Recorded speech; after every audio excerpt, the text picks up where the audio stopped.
Porque enquanto dono da minha empresa, enquanto líder da minha empresa, para o bem e para o mal, tudo depende direto ou indiretamente de mim.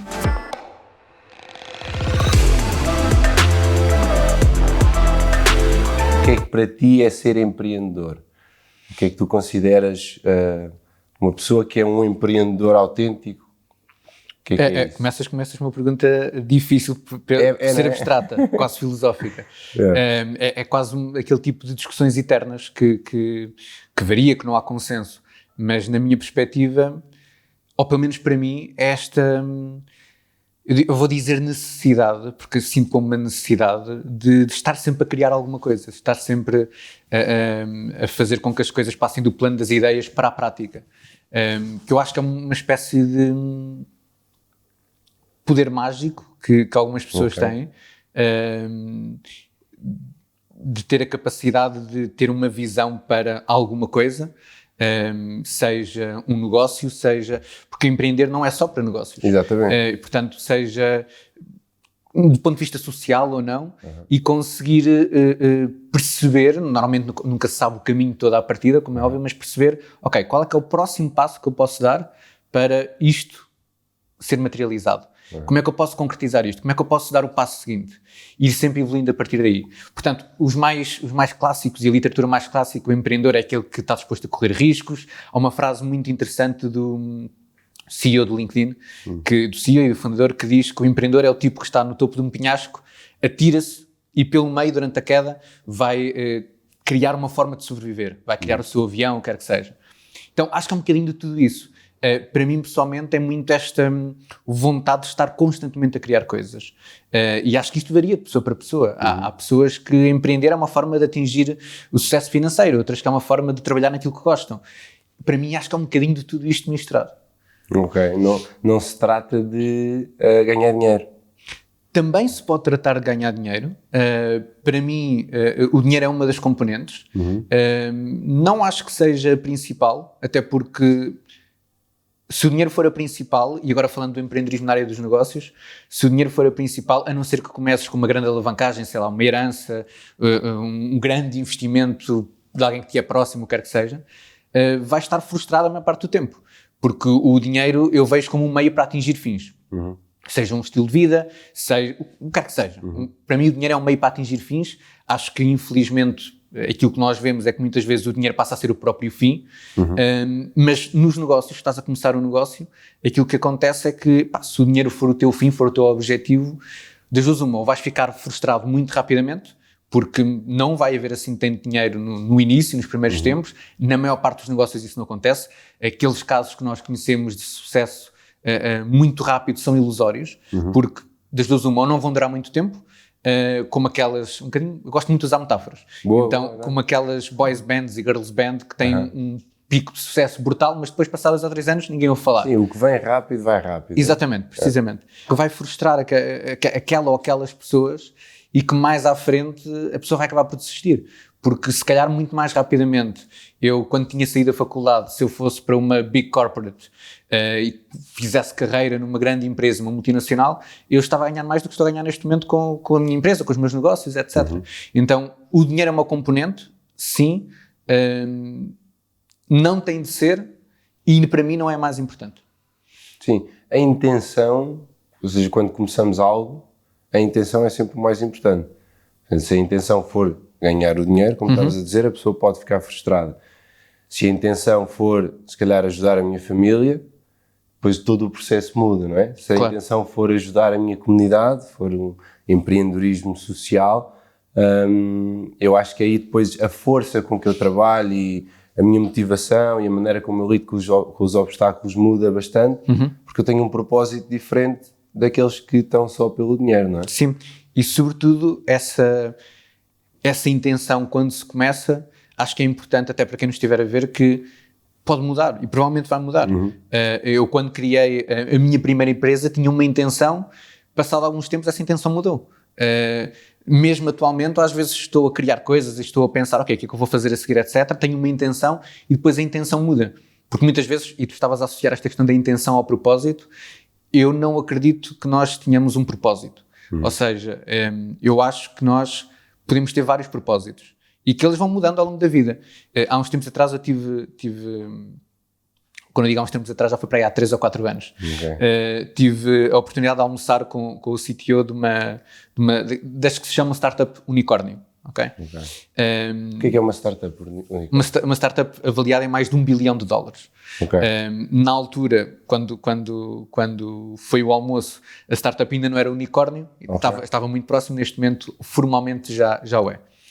E eu fiz-lhe uma série de perguntas e houve uma coisa que me disse, houve 2 ou 3 coisas que me disse que nunca mais me esqueci, mas houve uma delas que foi a forma como ele vê um bocadinho isto da vida, e como identifico muito, que é, nós podemos ter, como os gatos, 7 vidas dentro da nossa vida. Nós podemos estar 10 anos a trabalhar no negócio, nisto do empreendedorismo, podemos estar os outros 10 no empreendedorismo social, podemos estar nos outros 10 a fazer voluntário internacional, podemos estar os outros 10 a trabalhar numa grande empresa, e podemos ter todas estas experiências e estes propósitos, estes vários propósitos dentro da nossa vida. Então, neste momento eu posso ter uma intenção e começar um negócio e posso achar que o meu propósito, por exemplo, que o que eu estou a fazer neste momento é ajudar o máximo de pessoas possíveis a criar e a desenvolver os seus negócios e levar os seus negócios ao próximo nível, mas não sei se daqui a 10 anos isso vai continuar a ser assim. Provavelmente não vai.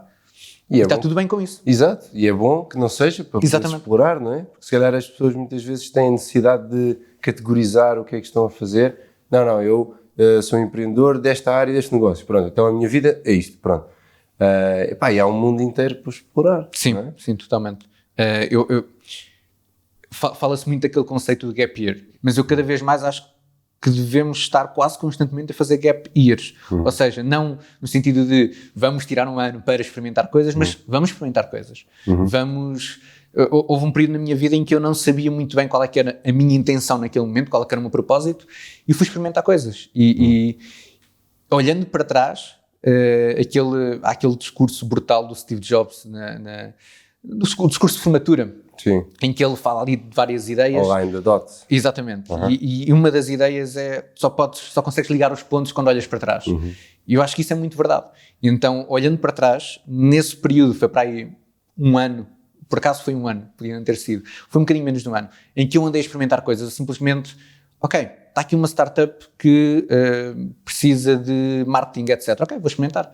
Vou experimentar fazer desenvolvimento de produto, vou experimentar fazer um evento para investidores e não sei o quê, vou experimentar.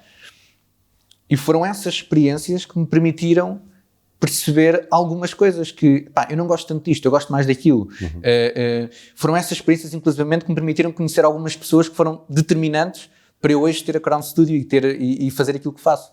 Então, eu acho que esta ideia de estarmos constantemente a experimentar, que vem um bocadinho, ou que podemos ligar um bocadinho aqui à questão do gap year, eu acho que é fenomenal se nós implementarmos isso ao longo de toda a nossa vida, que nos vai levar à tal conversa anterior dos vários propósitos. Exatamente. Vais descobrir muitas coisas sobre ti próprio que desconhecias, não é? Porque vais-te colocar em situações que nunca tiveste, fora da zona de conforto, sem dinheiro. Tu estavas a falar que fizeste uma viagem, se eu li bem, era 30 euros durante 30 dias. Sim, mais ou menos isso. E visitaste 7 países. Sim, explicando a história assim resumidamente, foi mais ou menos nesse período em que, não sabemos bem o que é que hei de fazer.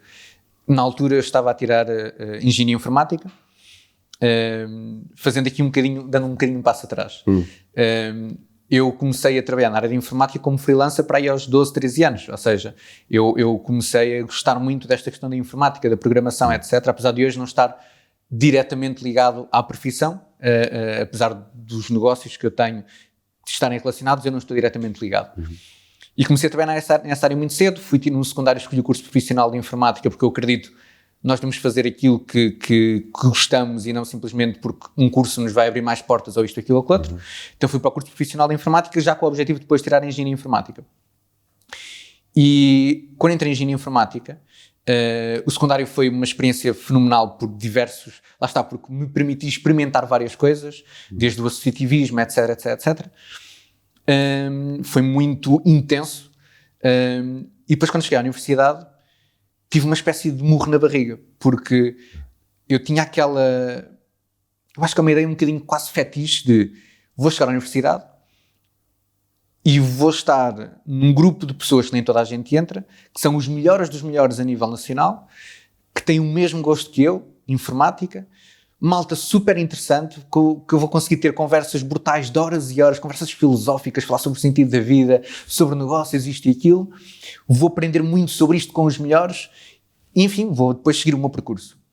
Foi morro na barriga, não foi nada disso. Cheguei lá e tinha colegas meus que eram fantásticos, sim, mas eram capazes de ser 5 no meio de 100. Os outros eu não me identificava com eles, tinham outra forma de estar, etc. A parte dos negócios, ninguém, ou quase ninguém pensava nisso. Eu sentia-me completamente frustrado, ou comecei-me a sentir completamente frustrado. Porquê? Porque passava horas e horas atrás do computador, a programar, a fazer trabalhos, a aprender coisas, algumas delas obviamente interessantes, mas que eu sentia que aquilo não tinha uma aplicação. Ou seja, eu estava uma semana a fazer um trabalho para depois o professor olhar para aquilo 10 minutos e me dar uma nota. E era tipo, isto é vazio. Ao mesmo tempo que sentia, ok, já tenho os recursos necessários para, se eu quiser, posso aprender o que eu quiser nesta área. Já tenho as bases necessárias. E essa frustração foi aumentando no primeiro ano. No segundo ano comecei a sentir, eu não vou ser um bom engenheiro informático, não tenho o mindset certo para fazer o percurso, para ser um bom engenheiro informático. Posso ser um bom engenheiro, mas não um bom engenheiro informático. E toda essa frustração, todo esse choque de expectativas, no segundo ano, agora olhando para trás, eu acho que houve ali uma altura que poderia dizer que estava quase ali a entrar em burnout com estas questões, mas eu lembro perfeitamente, estava em casa a fazer um trabalho às tantas da noite, aquelas diretas que se faz para entregar trabalhos, e eu parei 2 ou 3 segundos, isto não faz mesmo sentido nenhum. Desliguei o computador, não pus mais os pés nas aulas esse semestre. E tinha um sonho, que era, por causa das experiências que tive no secundário, um dos meus sonhos, que era e é ainda, ter a possibilidade de fazer isto que nós estamos a fazer, partilhar experiências, contar histórias, ouvir histórias de outras pessoas. E queria fazer isto a um nível mundial. Desde falar com o CEO da Google, em São Francisco, estar com um monge no Tibete que está 20 horas por dia, ou 18 horas por dia a meditar, a falar até com pessoas que nós, da nossa zona de conforto, dizemos que são extremistas e ainda que sejam, não para lhes tentar convencer, mudar o que quer que seja, mas para ouvir a perspectiva, para ouvir perspectivas diferentes da minha, realidades diferentes da minha. E eu queria fazer isso e queria viajar pelo mundo, mas era sempre aquela coisa muito distante. Um dia de fazer isto. E nesse momento em que fiz aquela pausa naquele semestre, eu comecei a falar com pessoas, sobretudo mais velhas do que eu, e a falar sobre elas, sobre isto, sobre, se alguma vez se sentiram tão frustradas como eu estava a sentir-me, qual é que era o propósito da vida, todo esse tipo de coisas. E comecei-me a perceber que todas elas, na altura eu tinha 18, 19 anos, todas elas tinham passado mais ou menos pelo mesmo, no sentido de, eu quando tinha a tua idade também tinha sonhos, seja viajar, seja outra coisa qualquer, mas depois faculdade, trabalho, mulher, filhos, não sei o quê, ficaram na gaveta. E algumas delas tinham 80 anos. E aquilo começou a bater-me um bocado, no sentido, como assim todas estas pessoas não realizaram pelo menos um dos sonhos? Parece que foram vivendo, não viveram, foram vivendo. Então nessa altura, com aquele acumular todo de emoções, eu disse, ok, vou fazer agora a viagem que eu quero fazer pelo mundo. Mas tinha obstáculos, tinha desafios que normalmente todas as pessoas tinham. Não tinha dinheiro, não tinha tempo. Na altura já tinha criado a minha primeira empresa, ainda estava à frente da tal associação que partilhei há pouco. E essa empresa fazia o quê? Software, engenharia de software. Só software. Só. Então eu estava a fartar-me desta questão de software e fui criar uma empresa de software. Lá está, depois isto está toda uma outra conversa. Mas tinha criado há poucos meses a minha primeira empresa, estava à frente da associação, estava a tirar engenharia informática e portanto também não tinha tempo para fazer um gap year, tirar um ano e viajar pelo mundo. Nem tempo nem dinheiro. E aquilo que eu pensei foi, ok, chega de desculpas, em vez de termos aqui estes 2 obstáculos, que qualquer pessoa, e eu próprio estava a ver aquilo como obstáculos, vamos ver como é que eu consigo transformar isto em o clichê, em oportunidades, ou como é que eu posso pôr isto a meu favor. Ou como é que eu posso simplesmente apagar os obstáculos. Se eu pudesse simplesmente ter 2 obstáculos à minha frente e num passo de mágica deixar de os ter, como é que seria? Então aquilo que eu pensei foi, ok, não posso fazer a viagem durante um ano, mas posso estar ausente durante um mês, então vamos começar durante um mês. E quem sabe no futuro mais um mês, e depois um mês, e depois no final da vida viajei pelo mundo. Então defini, ok, vai ser uma viagem durante um mês, 30 dias, mês de agosto. o dinheiro, como é que vamos fazer? E aquilo que eu pensei, o meu primeiro pensamento inicial, ok, vamos fazer uma viagem low cost. Vou definir um objetivo, sei lá, 1.000 euros, 2.000 euros, 3.000 euros, vou juntar esse dinheiro. Na altura já trabalhava como freelancer, tinha a empresa, etc. Vou juntar esse dinheiro e vou fazer a viagem. Mas depois, umas semanas depois, comecei a perceber, isto ter um objetivo, mesmo que seja low cost, significa que eu vou estabelecer o objetivo de 1.000 euros. Se eu chegar aos 800, ou aos 900, ou aos 950, vai ser mais um argumento para, não atingir o objetivo, não vou fazer a viagem. Então aquilo que eu decidi foi, ok, vamos eliminar o dinheiro da equação. Vou fazer a viagem sem dinheiro. Depois, simbolicamente, eu fui ler um pouco e vi que em alguns países, salvo no Luxemburgo, etc., éramos considerados sem abrigo se nós estivéssemos na rua e não tivéssemos qualquer dinheiro no bolso, etc, etc, etc. Então depois, simbolicamente, fiz a questão de 1 euro por dia. Então, basicamente foi isso. Saí de Portugal, dia 1 de agosto, com 31 euros no bolso, sem cartão de crédito, sem absolutamente nada, e decidi que ia começar pela Europa, simplesmente porque é o que está aqui mais à mão, é o que me dava também uma sensação um bocadinho mais de conforto, por causa de toda a questão do espaço Schengen, etc. E era o primeiro passo. E foi assim que surgiu o tal projeto Vou Ali Já Venho, que na altura teve algum mediatismo, porque criei a página de Facebook para partilhar com alguns amigos, para partilhar com outras pessoas que pudessem querer viajar. E, ok, como é que se faz uma viagem sem dinheiro, com 31 euros? E aquilo depois foi ganhando algum destaque. Pelo meio da viagem, jornalistas portugueses entrevistavam-me. Quando voltei à RTP SIC TVI, depois aquilo chegou ao Brasil também. E a certa altura, para o bem ou para o mal, acabaram por existir uma série de outras pessoas que começaram a tentar reproduzir aquilo de outra forma. Houve um grupo que fez mais ou menos o mesmo com 5 euros por dia em Portugal, por exemplo. E foi assim que começou esse projeto, Vou Ali Já Venho. E foste à boleia, ok? Tudo. Saí à boleia de Coimbra, neste caso da periferia de Coimbra, um caminhão de tiro, e voltei também à boleia, caminhão de tiro. Mas depois de lá, quando eu digo lá, portanto, o percurso foi Portugal, Espanha, França, Luxemburgo, Alemanha, Viena da Áustria, República Checa, já não sei se estou a dizer por ordem, Itália, depois França, Espanha, Portugal. Foi mais ou menos 7 países onde eu dormi. E fui com 31 euros e acabei por voltar com 180 e consegui emagrecer na altura, sem grandes sofrimentos. Portanto, é também uma boa dieta. Boa. Mas isto para dizer, sim, boleias, literalmente, ou boleias pré-combinadas, ou boleias literalmente no meio da rua de braço esticado. Consegui andar 1 ou 2 vezes de transporte público, lá está a conseguir ganhar dinheiro durante a viagem. Então aqueles bilhetes de último minuto, tipo uma espécie de autocarro que faz a travessia não sei de quê, que é tipo 5 euros ou 10 euros, uma coisa assim do género. E tentava sempre cumprir ao máximo aquela coisa de não... normalmente tentava sempre ter aquela coisa de gastar 1 euro por dia, obviamente que alguns dias gastava mais porque conseguia ganhar mais algum dinheiro, então não ia simplesmente estar a guardar o dinheiro. Boa, pá. Isso é... Tu tinhas 18 anos? Tinha 19. 19. Exatamente. Eu acho que é super importante um puto de 18, 19 anos ser lançado assim para a vida e ver mesmo como é que é. Acho que às vezes andamos muito debaixo da asa do secundário. Agora, pronto, os meus pais dizem que é para a faculdade, então vou para a faculdade, os meus amigos também vão, ando ali muito seguro, não é? Muito dentro da zona de conforto e acabo por ser cego àquilo que é a realidade, àquilo que é a vida, àquilo que é outros países também. É engraçado que eu vivi no México uns tempos e a realidade fora da Europa, a mentalidade das pessoas é completa, porque a educação não tem nada a ver. E pronto, e se alguém tiver com vontade de viajar, vai ser se calhar das experiências mais enriquecedoras que pode ter nesta fase crítica que é não sei o que é que eu vou fazer da minha vida, não vai ser se calhar numa viagem que eu vou descobrir, mas quando eu vier dessa viagem vou estar mais preparado para me lançar para uma das áreas que eu gosto de fazer, não é? Sim. Uma das formas que eu uso às vezes para filtrar algumas decisões, faço isto ou não faço aquilo, é aquela pergunta às vezes um bocadinho clichê de ok, quando eu tiver 80 anos, quando eu tiver netos, isto que eu quero fazer ou esta decisão que eu vou tomar vai me permitir ou não ter uma experiência fantástica para contar aos meus netos. O que é que vai valer a pena? E na altura decidi fazer essa viagem um bocadinho com este mindset. Ok, vou fazer isto, não sei o que é que vai acontecer. Pode correr muito bem, pode correr muito mal. Obviamente foi um desafio de caraças de convencer a minha mãe de que, ok, eu tenho 19 anos e vou.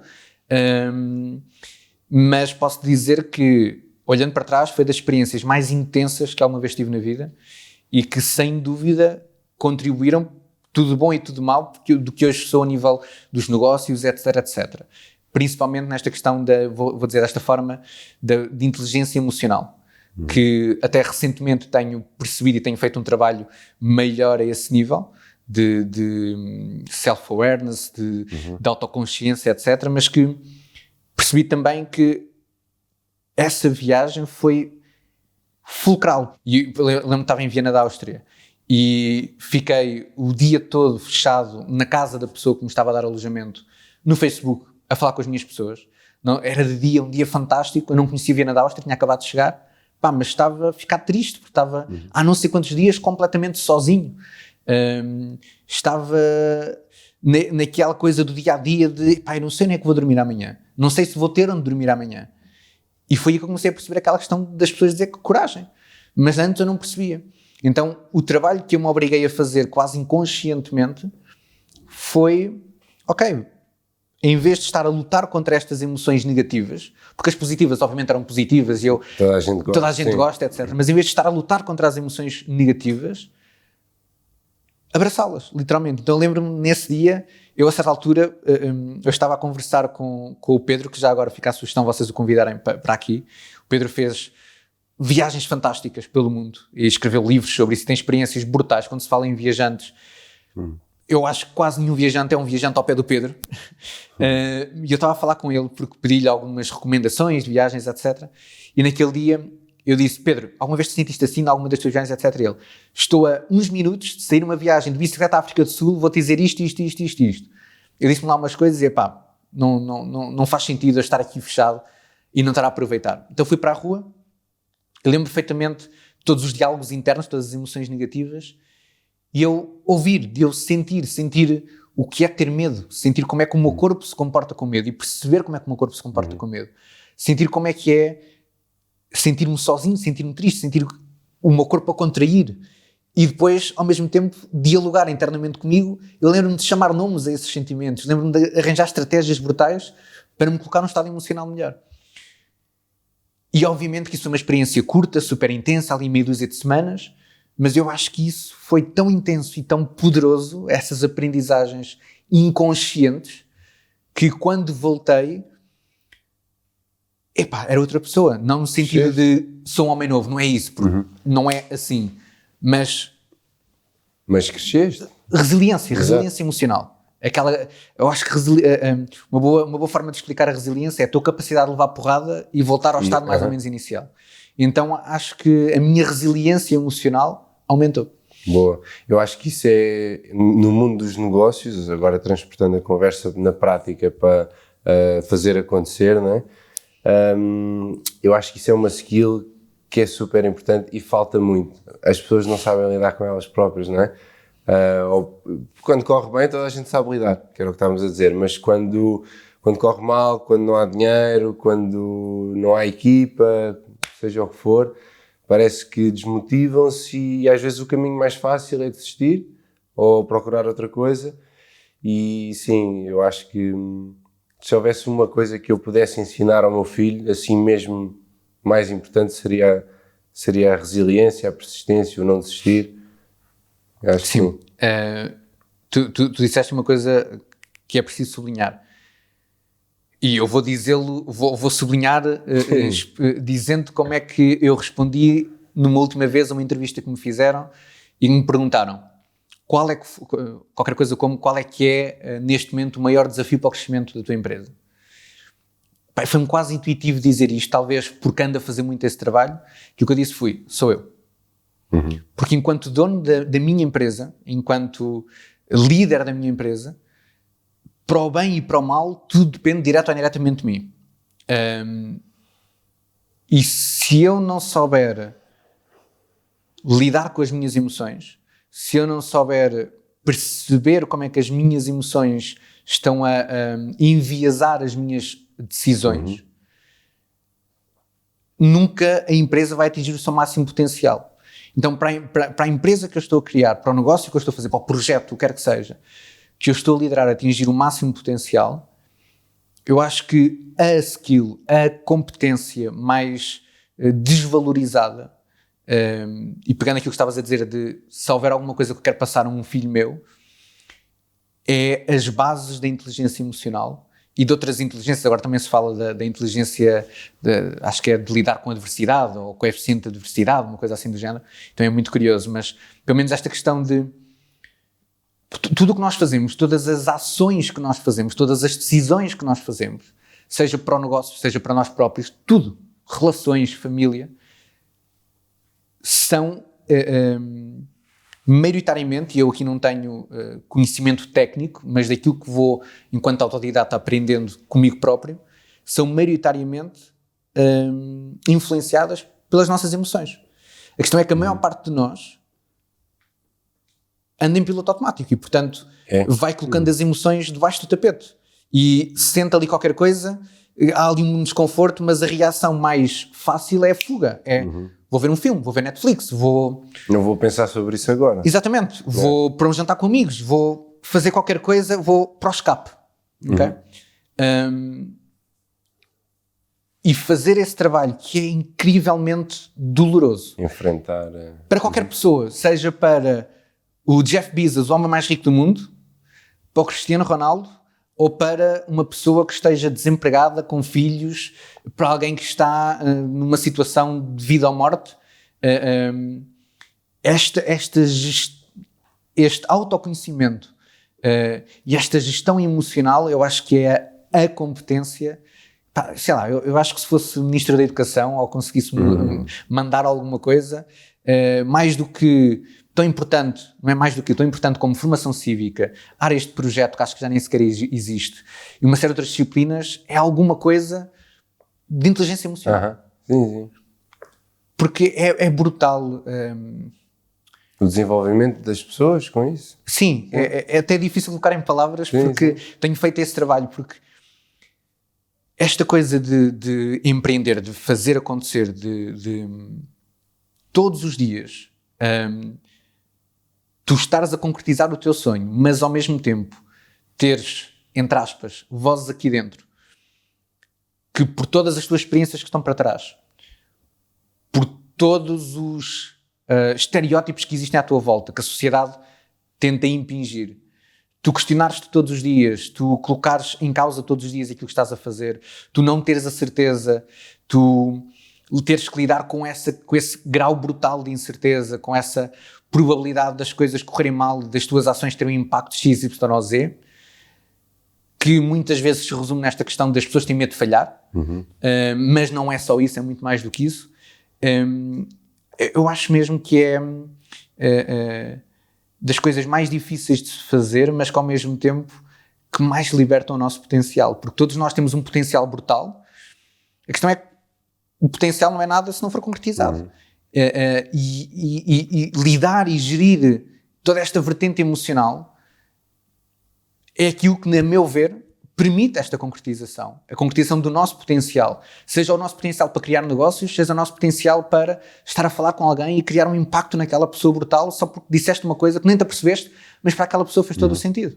E tudo isso está predicado nesta questão emocional. Então, eu não sou coach, nunca tirei nenhuma certificação de coach, nem de psicologia, nem nada do género, mas acho que, se tivermos a possibilidade financeira ou de nos rodear de pessoas que nos ajudem a perceber estes pontos cegos, que nos ajudem a guiar neste caminho de descoberta e de lidar com as nossas emoções, seja através de livros, seja através de terapeutas, o que quer que seja, se há uma mensagem que se calhar eu gostava que a malta que nos estivesse a ver levasse daqui não hesita, é o melhor investimento que se pode fazer. Mais do que investir em ações da Amazon, mais do que investir em startups, é o melhor investimento, porque eu sinto que sempre que me trabalho a esse nível, e quando eu digo sempre, tenho feito isso nos últimos tempos, não faço isto a vida toda, mas sempre que me trabalho a esse nível, é aquela sensação de que ainda agora está a começar. É aquela sensação de que se eu conseguir trabalhar aqui certas coisas, é aquele potencial que está ali latente, não vai haver limites, literalmente. E às vezes até fico assim um bocado em pele de galinha quando penso nisto. E é isso, portanto, inteligência emocional 100% sobrevalorizada.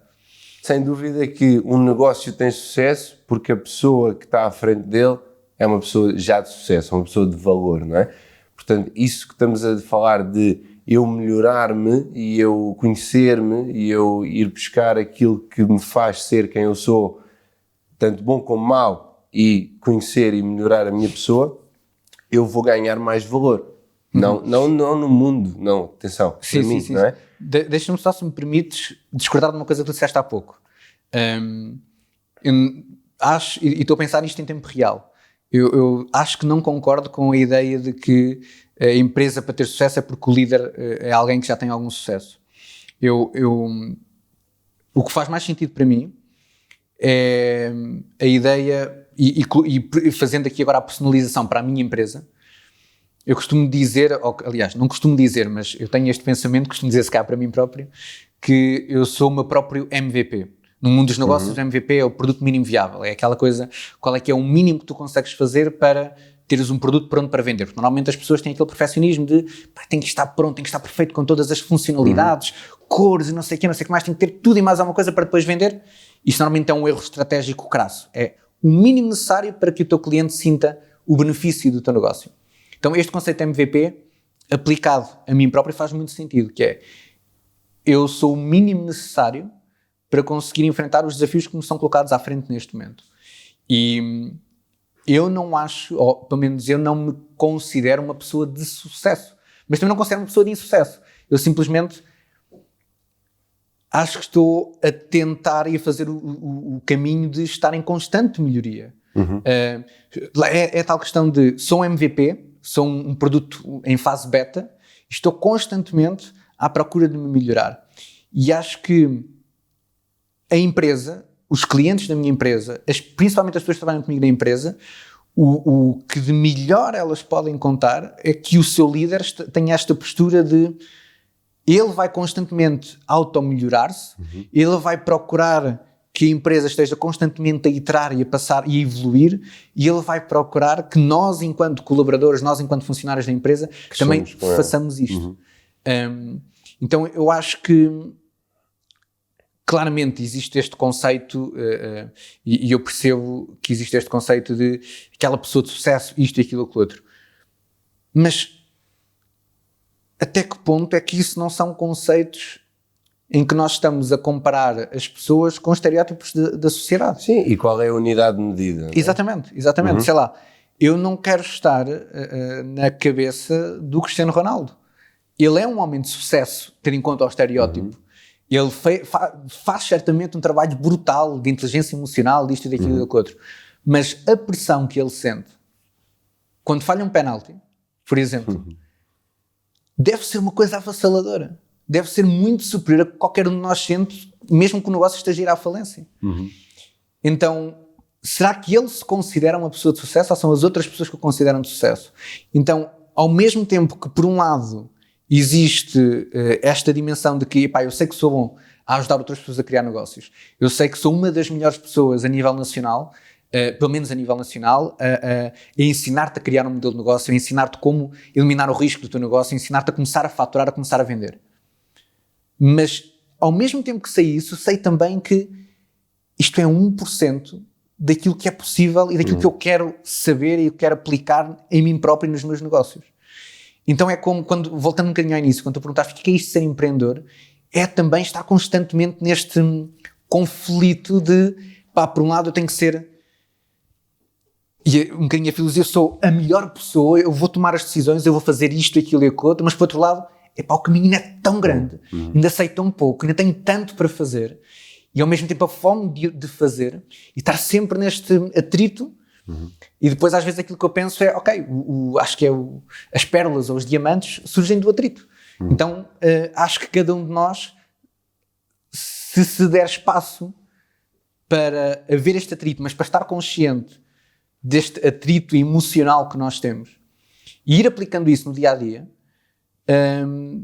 aos poucos provavelmente estamos a ir lapidando o diamante que cada um de nós, digamos assim. Isto pode ser um bocadinho clichê, mas nos negócios acho que se aplica de forma brutal, porque ainda na definição de ser empreendedor eu não tenho a certeza, mas vou fazer na mesma. E estamos sempre neste atrito. Então, eu acho que realmente, voltando à tua última pergunta, e não leves a mal o ter discordado, Não, mas eu gosto de... acho que nunca estamos, ou pelo menos eu nunca me sinto, sou uma pessoa de sucesso. Não, tipo, cada degrau que eu avanço, eu vejo mais um lance de escadas à frente. Exato. E eu acho que se formos a ver uma pessoa bem-sucedida, é uma pessoa que quer sempre evoluir. Também. Não é o chegar lá, é o percurso até chegar lá. Exatamente. E eu estava a tocar também nessa questão, na parte do valor. Que eu acho que até Einstein tem uma frase que diz: não tentes ser uma pessoa de sucesso, ou não tentes ser um homem de sucesso, procure ser um homem de valor. Porque há muito esse estereotipo. E tu disseste uma coisa gira, que é: será que o Cristiano Ronaldo se acha-se uma pessoa de sucesso, ou nós é que o achamos a ele, não é? Porque se eu olhar para mim de uma maneira de já sou bem sucedido, eu estou destinado a ficar ali e nunca mais vou conhecer nada de novo. Mas se eu tenho algum valor, mas ainda há muito mais para eu aprender e muito mais para eu me valorizar, seja na inteligência emocional, seja no conhecimento prático, seja no que for, claro. Eu aí sim vou estar a empreender. Exatamente. Empreender com a tua própria vida. Exatamente, contigo? Exatamente. Que é o melhor projeto.